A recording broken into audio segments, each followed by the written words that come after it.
We think it's working. We have nobody watching about it. We got to wait for all the guests to come in. Well, this is the podcast too. So this is Mind Your Manners. I'm Zach Osterman. He's Mike Niziolek. There's somebody watching. Somebody we have a viewer. This is going to be a new format for our insider videos. Anyone who's seen them on our respective websites, we shoot those on regular podcasts too, or do this live? Well, I don't know if we'll see. We'll see where we get up to with that. But basically, we'll do these live instead of just taping them and then uploading them. We will still upload them into all the content management so they can go to our stories. We'll also take the audio from these and release it as a podcast, just like we would any other Mind Your Banners. But the idea is to we had two listeners. They're like, nope, all of them no. The idea is basically to just kind of spread the media that this sort of touches out a little bit. And obviously, to do this live post-game after IU football and basketball games, we won't go long, probably no more than 10 or 15 minutes. We usually do about 10 minutes for the post-game videos. So but if readers have questions, we're happy to sit around and talk. We need viewers to get questions. There's 3 people that have mistakenly clicked on our link. They're like, what is going on? Let's talk about Indiana 52, Charlotte 14. You need a fan or something. I know. It's Scorchio. Scorchio. It's very warm, and we just got off the field. Indiana 52, Charlotte 14. Curt Cignetti, the first coach in Indiana history to start his tenure 4-0. It's funny because Cignetti seemed concerned in the build-up this week about maybe a bit of a letdown, a bit of complacency. I thought at times we saw that in this game. Yet Indiana still wins by 38. They still score 52 points. They rushed for 222 yards and 6 scores. They still haven't committed a turnover. Somebody asked Biff Poggi, Charlotte's head coach, about basically being the first team to score 2 touchdowns in one game against Indiana this season. He was like, I didn't know that. That was great to know. And the point is, that Indiana is playing this well and still feeling like it's letting itself down at times. Says something about the standard of expectation that this coach, this staff, and really this roster have embraced. Well, I did think it was funny that Curt Cignetti said maybe he went a little overboard, that he didn't quite, he thought the team he was seeing things that weren't there, that the team did. That was like an interesting, what did he say? Like, he said, you can speak that into existence. Yeah, like, here comes a letdown. Yeah, and it didn't happen, obviously. But, I mean, look, I think they talked a lot with the players and Curt about, they haven't really faced much adversity. I mean, this game was 17-14, and then they scored 35 straight points and never looked back. They're facing a third-string quarterback. Charlotte was dealing with some injuries.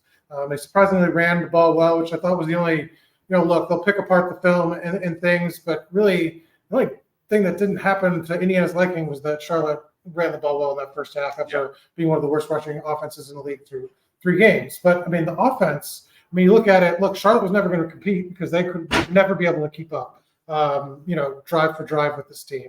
Kurtis Rourke, the numbers don't blow off the page, but they didn't need to throw a ton. 16-20, 258 yards, 2 touchdowns, 1 rushing, 1 passing. And then the rushing offense, over 200 yards again. You can go through the litany of stats. I mean, this team's just has just dominated the competition offensively. And, I don't know who else to say. They're just playing with a lot of confidence, playing sharp. Kurtis Rourke has obviously made the jump, and I think there's no question about he's been ready for this moment. This veteran savvy kind of comes in on display, multiple times a game. I don't think you could pick apart this team much from what we saw on Saturday. Just more of the same. I think, I guess to start with maybe like the one negative, it is those 2 touchdown drives. It is that sense that for the first time, maybe all season, Indiana's defense suddenly kind of found a question it couldn't answer for a little while. Is it the heat? Is it any sense of complacency? I do think. Well, I don't think you were there. I think you missed it. Sean Asbury said basically they were doing a lot of motions that they just hadn't seen before. So it took them a minute to sort of get. I also thought something else that I think you've brought up is this staff talks so much about sort of like attacking vertically at the line of scrimmage defensively. And what that means is at times you might be susceptible to teams that block zonally and are happy to kind of let you come upfield and then just use your momentum against you and create lanes that way. I thought there was some of that from Charlotte too. But even again, like Indiana figures that out. I mean, Charlotte in the end rushes for 137 yards in this game. 82, I think, was in the first half. So I mean, like they clearly adjusted. I'm looking at the numbers over here. 119 pass, 137 rush, 5 of 13 on third downs. You know, I mean, I guess. And they were 5 for 8 in the first half. They didn't convert a third down after the first half. Okay, I didn't. So literally no third down conversions in the second half. I mean, it's sort of one of those where the competition is what it is. And we said before we looked at kind of this, because it felt like this block of 4 games was kind of its own thing in this season. You had the 3 non-conference games and then a test against the UCLA team that it felt as kind of the first 2 weeks went on, Indiana should probably beat, but it's on the road. It's it's UCLA's first Big Ten game. It's the Rose Bowl, all this. And it sort of felt like we were going to feel like we knew more about what to expect from this team after these first 4 games. And even given the competition, there's just nothing that you can really point to and say there's a reason why this might, sort of scupper Indiana in a meaningful way. Now, maybe it will against Ohio State. I don't know. Maybe it will against Michigan. But in the grander possible sort of scheme,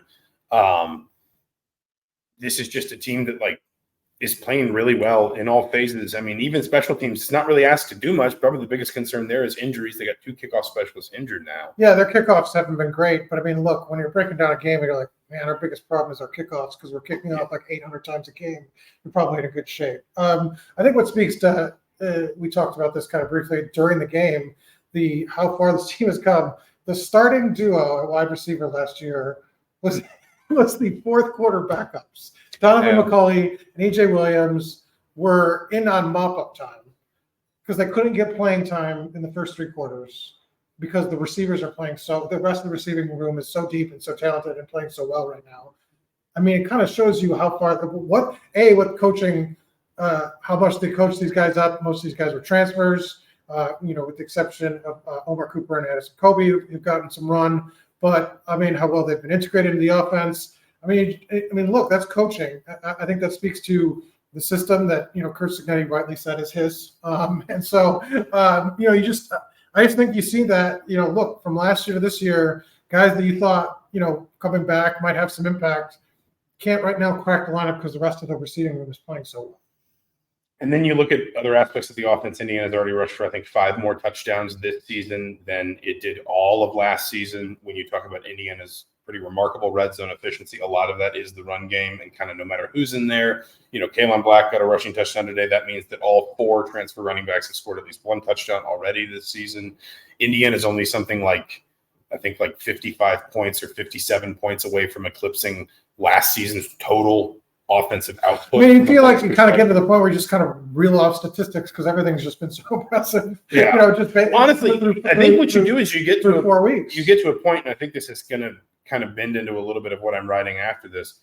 You get to a point where you feel like you should stop comparing it to what's happened before. Yeah, because this is something just completely different. And we talked about in the offseason, the roster is very different. Lots of new faces, obviously a heavily turned over staff, only 1 assistant retained, et cetera. But it's kind of hard to take anything that's happened in the previous 3 years as any frame of reference to what this team is doing. Because even when Indiana was playing teams like this, a year ago, 2 years ago, 3 years ago, nobody's trying to pick on Tom Allen or anything like that. It's the natural sort of chronological whatever of Indiana football.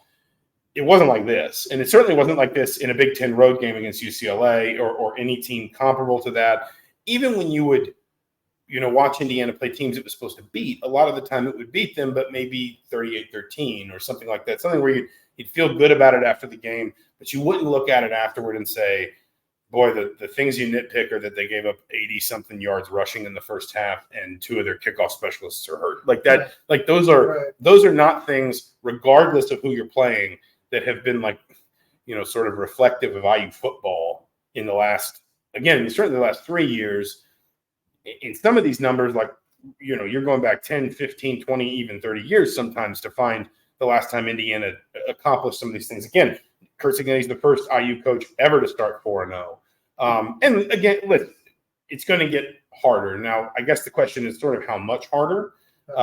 You just pulled up the Maryland game. They beat Villanova 38-20. Billy Edwards was really good in that game. I think that's going to be maybe the best quarterback Indiana's seen. Yeah, that's kind of what I was just about to bring up. I just want to see what they did. That they haven't faced sort of an imposing passing offense yet. UCLA was not very impressive. Ethan Garber's, they got a ton of pressure. They impacted that, made that an issue. But I'm interested to see how the secondary looks when they're against maybe some better athletes on the outside. Which is something Maryland has. Ty Felton had 14 catches for 157 yards, and he's probably the best receiver that they'll face this this block of this first month. So I think that'll Caden Prather's a good player too. Yeah, D'Angelo Pons, who was out the first half with targeting suspension. Interested to see how he matches up against a guy like Felton, see how the secondary kind of holds up. Because we talked about the challenge escalates now, and so you want to see there's some things I'm interested in seeing. Can the offense keep it up against a sort of Big Ten defensive line multiple weeks in a row, things of that nature. But I do think this first 4 weeks has built confidence that this wasn't. I don't think what we saw was an aberration. They might not score 50 points a game kind of in the next 4 weeks, but I do think that they've proven to they've answered a lot of the questions that you had kind of before the season. Would the JMU guys and a lot of the transfers they had from lower levels be able to have an impact in the game? And I think the answer is basically across the board. They had some depth questions, but you saw guys. I pointed this out in my recap, like Sam West stepping in as the backup tight end. Kalen Black's the third running back, and he was really good today. And so you kind of see them built a little bit of depth at places. I don't think there's as much sort of questions about any of their talent that those transfers. They've done really well through these 4 weeks, and I think Indiana's deserving. They got some recognition in the AP poll, the coaches poll, and I think that's only going to continue here in the next 10 days before that Maryland game, or 7 days. I think if they beat Maryland, they'll be ranked. They have to. Yeah, I think if they beat Maryland, they'll be ranked. I think the last thing we should talk about is Kurtis Rourke, because it does. Even if there have been times when almost Indiana's not had to ask too much of him, this was kind of another one of those games because the ground game was working so well, the defense was playing so well. Through 4 games now at Indiana, he's over 1,000 yards of total offense if you include the run and the pass. He's got 10 total touchdowns. Yeah, he's on pace for 3,000 yards and will be the 4th 3,000-yard passer in IU history, which is crazy. Yeah, and he's got the highest quarterback rating of his career thus far in a single season. If you sort of subscribe to ESPN's numbers on that. Again, like you talked about today, he wasn't prolific, but it was because he didn't have to be. 16 to 20. His completion percentages have been good. I think the quarterback more than anybody else in the offense is going to be pivotal to a team that's just not turning the ball over, which Indiana literally hasn't through 4 games. I don't think he took a sack today. I think Taven Jackson got sacked once. And that Rourke hasn't taken a sack. I don't know if you saw the article.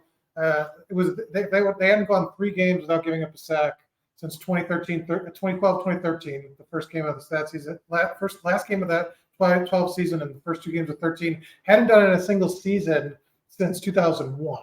So that's the last time they had gone 3 games without a sack. They almost did it tonight. Yeah, I don't think they would have if they had kept Rourke in there. No, because again, he scrambled a little bit more today, and he basically just said, "Hey, that was what was there." So I just took it. 4 carries, 32 yards, and a touchdown. He kind of. I think he chuckled a little bit at like that awkward sort of way. He tried to protect himself when he got lumbered down. But he's not somebody that when you see him in the open field. I remember pointing out to you in the preseason, he had 11 rushing touchdowns at Iowa. When you see him get out in an open field, or Ohio, excuse me, thank you. One of those Big Ten states. They're just beating teams they're not even playing. That's how good they are. But in his career at Ohio, he had something like 700 rushing yards and 11 touchdowns. So it's not like he can can't move. No, he can move. He is not a statue passer that every once in a while you think like, oh boy, here he goes. It's more just kind of, and I even asked him about this after the game. I said, just kind of how important is it in your mind to just put that on film so that like the next defensive coordinator says, we can't just leave the middle of the field wide open with no contain because he can run for 9 yards and a first down or whatever. Well, he's just been, so much of Indiana's start has been built around this offense, how many points they're scoring, how efficiently they're doing it. They were coming into today anyway, the best 4th down team or 3rd down team in the Big Ten. They are the most prolific red zone team in the Big Ten. They have not committed a turnover. They're averaging more than 50 points per game. And if there's one person that like is at the center of that the most, it's Kurtis. 2 things that stood out about Rourke's day: 4 of 5 on passes of 15 yards plus.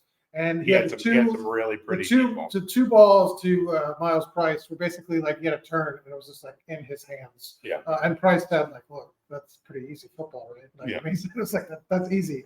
So those throws, you put that on film when you only complete 16 passes and 4 of them are for 15 plus yards. Dangerous offense down the field.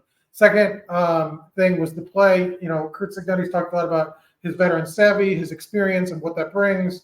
The play in the red zone, third down, nothing zone. Actually good coverage for one of the few times in the day. Yeah. He extends the play, kind of looking, just rolling out to his right, sees clear pass interference on Zach Horton, throws the ball at him, and because the official's going to have to call it, draws the penalty, fresh set downs, touchdown the next snap. Yeah. That's a veteran quarterback. And that's little stuff that like you don't. It does not get show up in the box score. And you don't even necessarily see it like it doesn't occur to you necessarily. It didn't occur to me until you pointed it out. Yeah. Like that he was looking for the pass interference penalty, but it is and he also had to extend that play to make that happen because he could have thrown it away earlier. But he keeps his eyes downfield, and I think Kurt mentioned that earlier in the week. That's kind of been one of the more impressive things he saw. That was kind of the key to the third down success last week. Again today, they had third down success when he was in, just because he's a veteran. He knows what he's doing. He's keeping his eyes downfield, trying to make things happen, but doesn't force the ball at the same time. And that was kind of a moment that stuck out to me. That look, wasn't a great, it wasn't something that you'll talk about maybe Monday, but it's just those moments stack up, and I think are going to matter when you face the Marylands, Nebraskas of the world. When Nebraska got a freshman quarterback, you have a veteran quarterback that's been in these moments, and I think those things will matter down the line. Indiana's 4-0, 1-0 in the Big Ten. The last thing, or the question you just have for the next 7 days is, what does the crowd look like against Maryland? That was just because he didn't mention the crowd today, but the second half again, it cleared out. There was about 10 fans. To be fair, like it was roasting hot today, and it was. You are so kind. I think the crowd stuck around until they got the first. Who has seen the crowds and knows I've been telling people, but no, you're giving them excuses. There's no Kurtis standard doesn't change. Whether it's 150 degrees. The question is whether I'm gonna be a little worried if it's 150 degrees. I was in Vegas this summer and it reached 122. So I mean, we're going there. That's what you're saying. We should next year with the Bull for Las Vegas. Was anyone watching a football game outside when you were in Vegas? The question I think is, what will the crowd look like? What will the atmosphere be? Obviously, how will Indiana play to it? Like, in a way, I almost wonder if there would be more value in Maryland being difficult, the place being full, everybody sticking around and winning, than just another, 40-11 win, in the sense that there would be almost kind of I think the crowd needs to understand what it can do for. Well, yeah, because, you saw the third downs. It's like they do the get up on third down, and it's like one guy wearing a flag. It's not the most imposing atmosphere. I'm not going to look. I mean, they've done enough now where I think you can buy in a little bit. I think you buy in a lot, frankly. But I'm saying from a bowl game with 8 I'm saying, games if fans were sort of we've been through this before, I think you can buy in. And you better do it quick because these jobs are going to open up. You never know what happens. Well, we're not going to start the speculation today. No, He's Mike Niziolek. I'm teasing. I'm Zach Osterman. We didn't get any questions. Next time we need somebody did call us the best beat writer duo in college football. I wasn't going to point that. That was nice. Well, I wasn't going to point out. There's 11 people here. Type us a question. No. We're going to. No. Why not? You got to walk before you can run. This has been Mind Your Banners. What they didn't see was that you taking 25 minutes to get this set up. It was like 10 minutes. I had to change a password. That's it. Time. He's Mike Niziolek. I'm Zach Osterman. This has been Mind Your Banners post game for Indiana 52, Charlotte 14. We'll be back sometime midweek with the customary podcast as we do. We'll probably talk a little bit, I think, about Basketball Media Day. We really haven't touched on that yet, but it's probably worth talking a little bit about that as well. But a big build up, obviously, to the Maryland game. Until then, for the Indianapolis Star, Movie At All Times, thanks so much for watching, listening, however you consume this. We will talk to you soon.